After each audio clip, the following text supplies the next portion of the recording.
What if I told you that Greased Lightning never existed in the movie? Or what if I told you that the car also appeared in a different movie with Kurt Russell? Greased Lightning's car only existed behind the scenes, so here are the 20 weird facts you didn't know about Greased Lightning.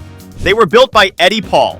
The car was built for the film by the custom car builder Eddie Paul, EP Industries, alongside dozens of other vehicles.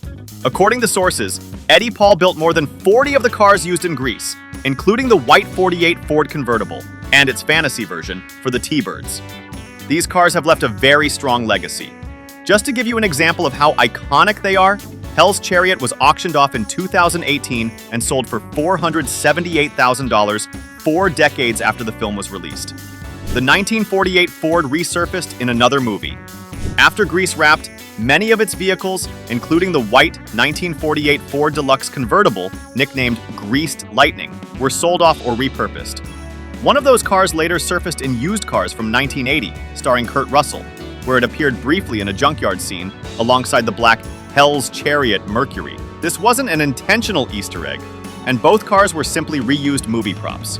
The indistinguishable copy. The Peterson Automotive Museum houses a replica of the Greased Lightning car.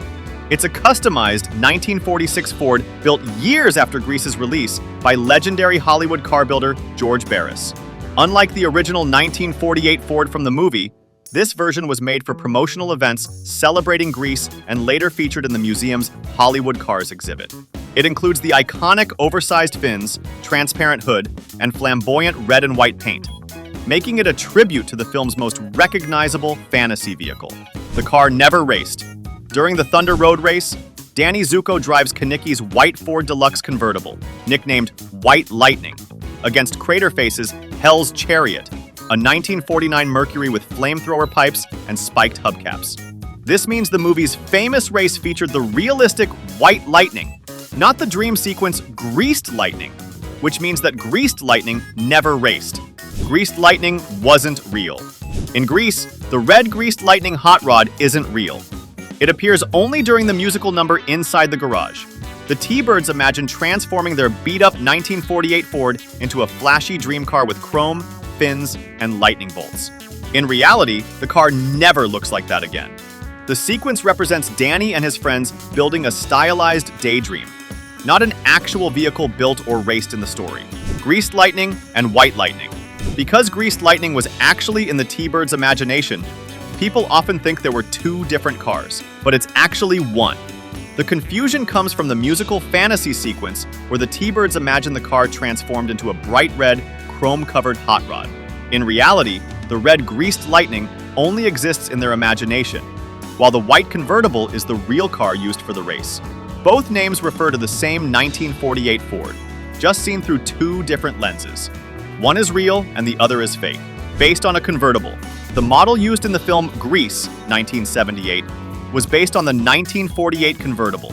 The famous Greased Lightning ride that the T-Birds drive in Grease is based on a 1948 Ford De Luxe convertible. That pop culture connection means this particular car has a double life, as both a classic post-war convertible and a movie icon, boosting its cultural allure beyond just specs.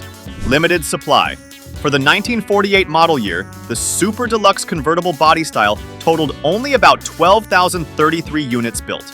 That scarcity adds collector appeal. Even though the Deluxe Super Deluxe line overall had large production, the convertible version is far rarer, making those surviving examples especially prized. Produced 100 horsepower. The standard V8 engine produced only about 100 horsepower. Under the hood of many 1948 Ford Super Deluxe Deluxe models was a 2-barrel, 239 cubic inch flathead V8, which was mated to a 3-speed manual transmission, producing about 100 horsepower and 180 pound-feet of torque. By modern standards, that's modest, especially for a convertible that might be styled like a high-performance car, especially after its movie makeover. For a 1940s car, though, it was respectable, and the modest power underscores how much tuning and hot rodding later transformed cars like it. Last pre-war design. It was one of the last of the pre-war design Fords, and production ended mid-year. By 1948, the The Ford full-size models, Deluxe, Super Deluxe, were still based on the pre-World War II design. Production for the 1948 line ended early, mid-spring, so that the all-new 1949 redesign could begin. This means the 1948 Ford De Luxe Convertible is representative of the end of an era and the last of the old styling.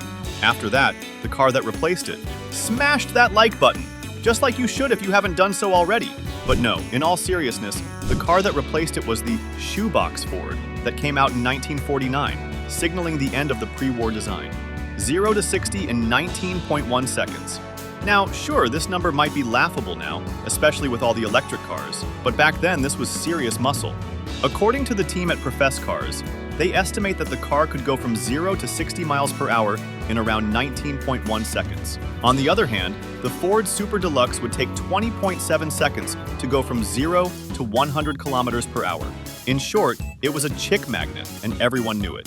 It sold for $1,740. If you wanted to buy it brand new back in 1948, you would need to shell out just $1,740. Adjusted for inflation, that number comes out to $19,600, which is not too low for a convertible if you ask me. They changed the exterior.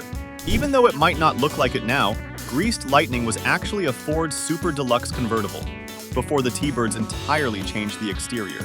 Some of the things they added were the plexiglass hood and a Palomino dashboard. But if you listen to the lyrics, you will also hear what they're adding inside the car. Changing the interior.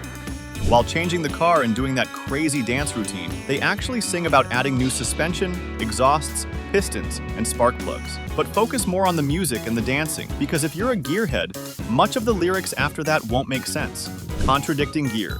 But before we continue, don't forget to subscribe to our channel if you like the video so far.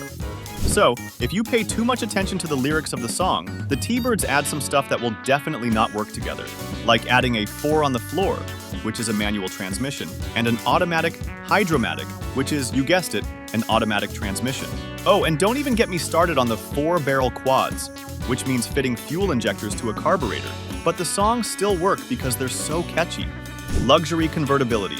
Some 1948 Super Deluxe convertibles were factory-equipped with a power hydraulic top mechanism, rather than a manual folding top. For example, a listed 1948 car has power hydraulic top with new cloth and restored bows. That option added luxury and convenience for 1948 and made the car more desirable.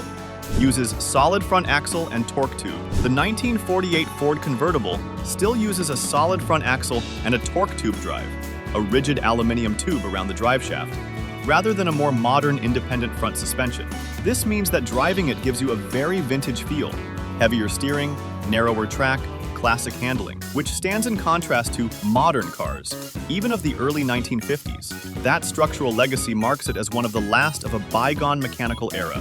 The actual Greased Lightning resides in Volo. If you wanted to visit the car and see it with your own eyes, you actually could. All you have to do is go to the Volo Museum in Illinois, and you'll see it right there. The beauty that put John Travolta on the map and made Grease such a cult classic, grossing a total of $366.2 million worldwide. But the story of how it got there is pretty unusual. It was bought by a private buyer. After filming ended, a private buyer from California decided to buy the car. He kept it in the same condition for decades, and only in 2011 did he begin to restore it at a repair shop. Unfortunately, the owner of Greased Lightning passed away before he was able to finish the restoration. So, the repair shop didn't know what to do with it. Eventually, they sold it to the Volo Museum in Illinois, where it resides to this day. And it's surrounded by other great cars. It's among rock stars. If you happen to visit the Volo Museum, you will see that Greased Lightning has an exhibit next to other Hollywood car idols. I'm talking about Speed Racer's Mach 5, Back to the Future's DeLorean, Herbie, the VW Beetle, and even the Mystery Machine. Needless to say, Greased Lightning will stand proud next to automotive icons like these. Thanks for watching. Here's another video car enthusiasts loved watching.